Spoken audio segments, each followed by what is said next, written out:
सध्या big boss मराठीचं 5वं season चालू आहे आणि या 5व्या सीझनची जोरदार चर्चा सध्या सोशल मीडियावर आणि अनेक ठिकाणी चालू आहे।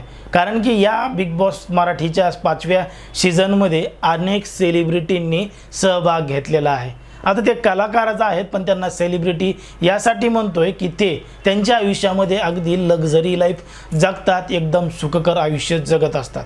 पण मात्र या बिग बॉस मराठीच्या घरामध्ये सहभागी झालेला एक असा सेलिब्रिटी आहे, तो अत्यंत गरीब घरातून आलेला आहे आणि त्यांनी अगदी रोजंदारीवर काम करून 200 रुपयांना दिवस रात्र काम करून पहिला मोबाईल घेतलेला आहे। आणि तो कलाकार आहे, तो सेलिब्रिटी आहे, तो म्हणजे सूरज चव्हाण। सूरज चव्हाण बद्दलच आपण सविस्तर चर्चा करणार आहोत की सूरज चव्हाणच्या आयुष्यामध्ये काय काय गोष्टी घडलेल्या आहेत। तो बिग बॉसच्या घरामध्ये पोहोचलेला आहे, त्याच्यासोबत अनेक सेलिब्रिटी आहेत, ते सेलिब्रिटी लक्झरी लाईफ जगतात आणि सूरज चव्हाण त्यांना त्यांच्या गरिबीच्या गोष्टी सांगतो। त्याच्या आयुष्यातला पहिला मोबाईल त्यानं कसा घेतला, काय घेतला, हे त्याने अगदी बिग बॉसच्या घरामध्ये स्पष्टपणे कलाकारांना बोलून दाखवलंय। म्हणूनच त्यांना सुद्धा मोठं कौतुक सूरज चव्हाणबद्दल वाटू लागलंय। म्हणूनच सूरज चव्हाणला महाराष्ट्रातील जनतेनं अगदी डोक्यावर घेतलंय आणि भरभरून वोटिंग सूरज चव्हाणला पडू लागलंय।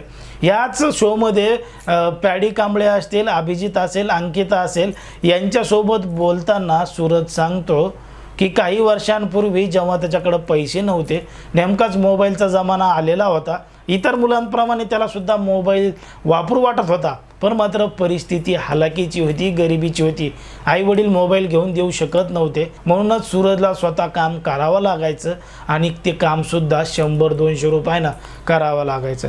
जेव्हा सकाळी कामाला जायचा, संध्याकाळी कामावून यायचा, तेव्हा त्याला संपूर्ण कामाचे 200 रुपये मिळायचे। आणि कामसुद्धा कोणत्या ठिकाणी असायचं, गावामध्ये जे पोल्ट्री फार्म आहे, त्या पोल्ट्री फार्ममध्ये जे कोंबड्यांचा पडलेला खत असतो, तो खत उचलून ट्रकमध्ये, ट्रॅक्टरमध्ये भरायचा आणि जेव्हा ती पूर्ण ट्रॉली भरेल तेव्हा त्यांचा रोज कंप्लीट व्हायचा आणि मग त्याला 200 रुपये रोजंदारी दिली जायची। त्याच्या गावामध्ये मंगळवारी बाजार असतो आणि मग या बाजाराच्या दिवशीच त्यांना आठवड्याचा पगार भेटायचा आणि आठवड्याचा पगार जर आपण पकडला तर तो 1000-1200च्या जवळपास असायचा। असं करून करून 2 हप्ते काम करून 2000 रुपयाचा मोबाईल घेतला आणि ते 2000 रुपयाचा मोबाईलसुद्धा पाहिजे तेवढ्या वेळच वापरायचा आणि अगदी एका कापडामध्ये गुंडाळून पुन्हा जशाला तसा ठेवायचा, असं सूरज चव्हाणनं सांगितलेलं आहे। त्याच्या आयुष्यामध्ये अशी कित्येक गोष्टी, कित्येक घटना घडलेल्या आहेत, तो या बिग बॉसच्या घरामध्ये सांगतो। आणि त्याच्यासोबत असणारे जे सेलिब्रिटी आहेत त्यांना गरिबी काय असते याची जाणीवसुद्धा असेल का नसेल माहीत नाही, पण मात्र ज्या गरिबीतून सूरज चव्हाण पुढं आलाय आणि त्याच्याबद्दलच्या गोष्टी ज्या मोठ्या कुतूहला आणि सांगतो त्या ऐकण्यासाठी सुद्धा समोरच्यांना इंटरेस्ट होतो आणि ते सुद्धा अगदी मन लावून सूरजच्या गोष्टी ऐकत असतात। सूरज ज्या पद्धतीनं एका गरीब घरातून पुढं आलाय, त्यामुळेच त्याला संपूर्ण राज्यातली जनता वोट करत आहे, मोठं मताधिक्य देत आहे आणि अनेकांची अशी इच्छा आहे की सूरज चव्हाणच बिग बॉसची ट्रॉफी जिंकला पाहिजे। कारण की ट्रॉफी जिंकला तर त्याला मोठे पैसे बिग बॉसच्या ट्रॉफीमधून मिळतील, मोठं नाव होईल, पुढं चालून त्याला मोठमोठी कामं मिळतील आणि त्याचं आयुष्यसुद्धा सुखकर होईल।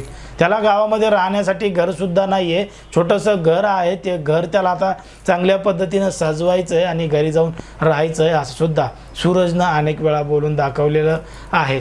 पण मात्र त्याच्यासोबत असणारे जे इतर सेलिब्रिटी आहेत, मोठमोठे कलाकार आहेत, ते मात्र त्याचा निभाव आता या घरामध्ये कशा पद्धतीनं लागू देतात तेच आपल्याला पाहावं लागेल।